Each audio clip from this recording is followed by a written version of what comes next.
Yang sebelah sini pembahasan lebih banyak terkait politik internasional dan nasional, ya.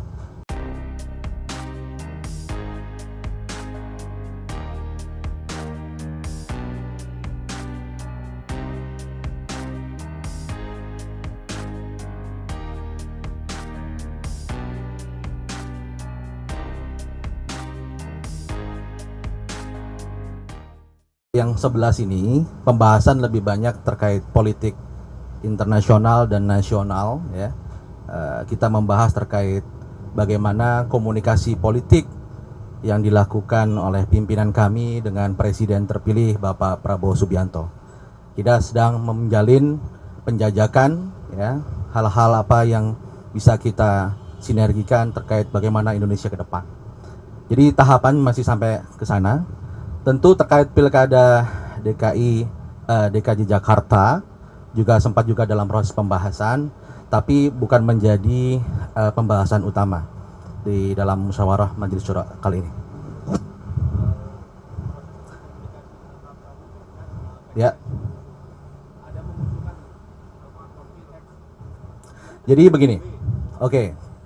Jadi keputusan dari DPP PKS sebelumnya bahwa kita di perencana yang pertama adalah mengusung Bapak Anies Sohibul Iman, dan kerangka kerja kita itu berlangsung dari sejak deklarasi tanggal 25 Juni hingga 4 Agustus kemarin.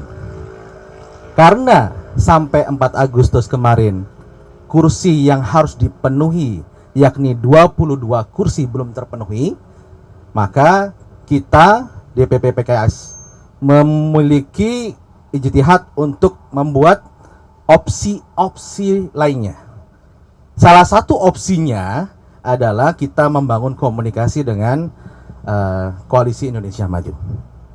Sampai tahapan mengkaji, membahas opsi alternatif ketika pasangan aman ini tidak bisa berlayar karena kekurangan kursi. Karena hingga detik ini kami masih hanya mengantongi SK rekomendasi dari PKS.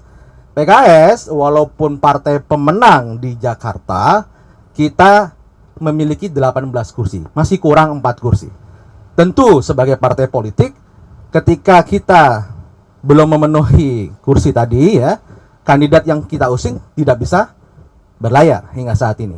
Oleh karena itu, DPP PKS membahas, mengkaji opsi alternatif ketika opsi yang pertama ini tidak berjalan. Demikian.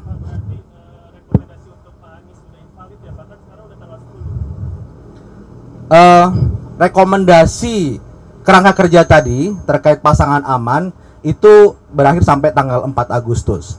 Ya, tapi sampai detik ini kita masih juga membangun komunikasi dengan Mas Anies, dan opsi yang kedua sudah berjalan saat ini.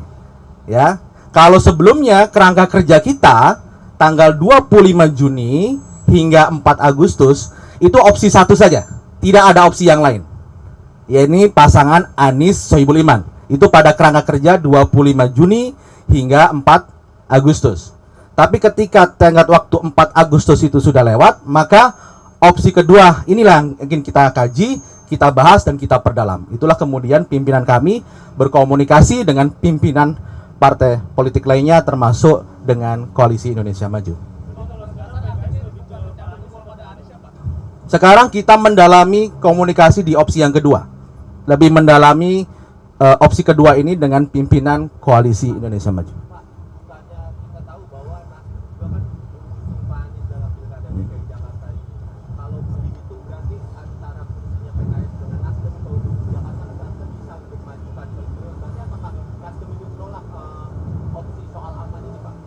Kami menghormati keputusan masing-masing partai. Nasdem tentu memiliki proses mekanisme internal dalam mengambil keputusan. Tentu di dalam politik ketika kita bicara tentang perahu, tiket, maka kita membutuhkan surat rekomendasi yang tertulis.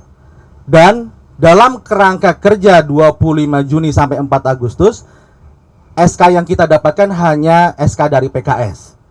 Inilah yang kemudian PKS memilih untuk mendalami dan memperdalam opsi yang kedua. Pak, bisa ditegaskan bahwa PKS sekarang sudah mencabut dukungan untuk Anies atau belum? Tadi saya sampaikan, opsi yang kedua sedang kita dalami, sedang kita perdalam.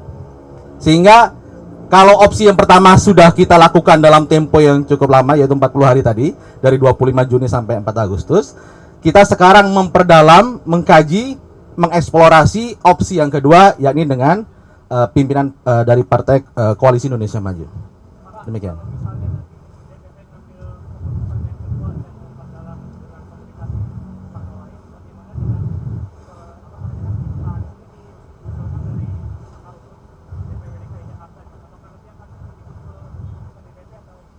Kami akan terus berdialog, kami akan terus mendengarkan aspirasi dari warga, aspirasi dari kader. Kami siap untuk berdialog untuk hal tersebut.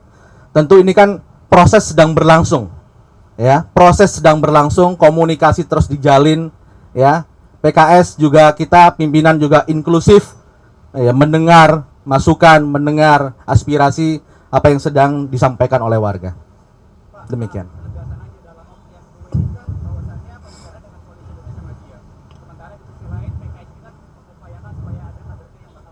Betul.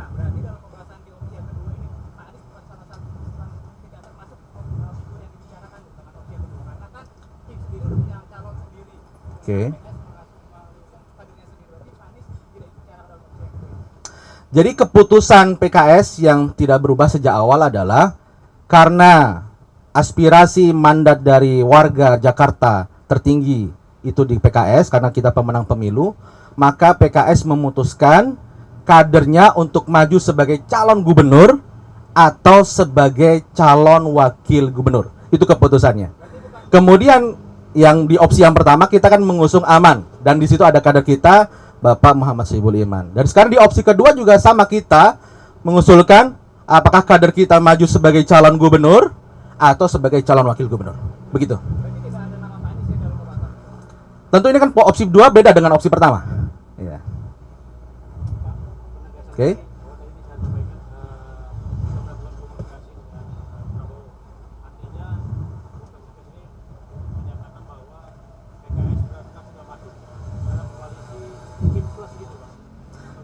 Seperti disampaikan oleh Presiden PKS tadi, bahwa ini adalah dalam proses komunikasi awal, ya.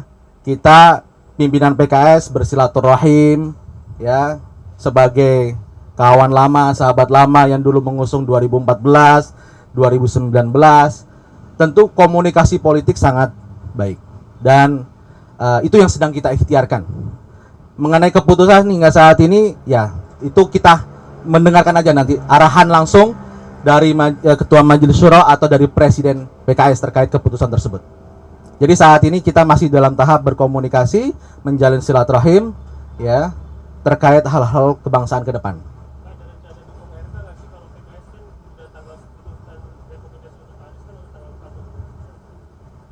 Kita terus mengkaji dinamikanya, ya. Kita tidak bisa mengatakan sudah pasti dan sebagainya. Ini tentu proses kita dalam berkomunikasi, ya, duduk bersama, mencari skema terbaik buat warga Jakarta, itu tidak bisa kita lakukan secara terburu-buru. Jadi kita ingin membangun komunikasi itu secara baik, kita mendengarkan aspirasi warga, kita membangun apa skema yang terbaik buat warga Jakarta, itu yang harus kita perdalam. Jadi bukan ini pasti itu, tidak. Ya, kita terus komunikasikan ini. Ketika ada titik temu, titik keseimbangan di sana, insya Allah nanti akan putusan itu akan diumumkan saat yang tepat, momen yang tepat, dan yang terbaik buat warga Jakarta. Di antara banyak sumber informasi, kami layak dipercaya karena kami menggali lebih dalam, berpihak pada kebenaran, berpegang pada data dan fakta, agar layak Anda jadikan referensi. Kompas TV, independen, terpercaya.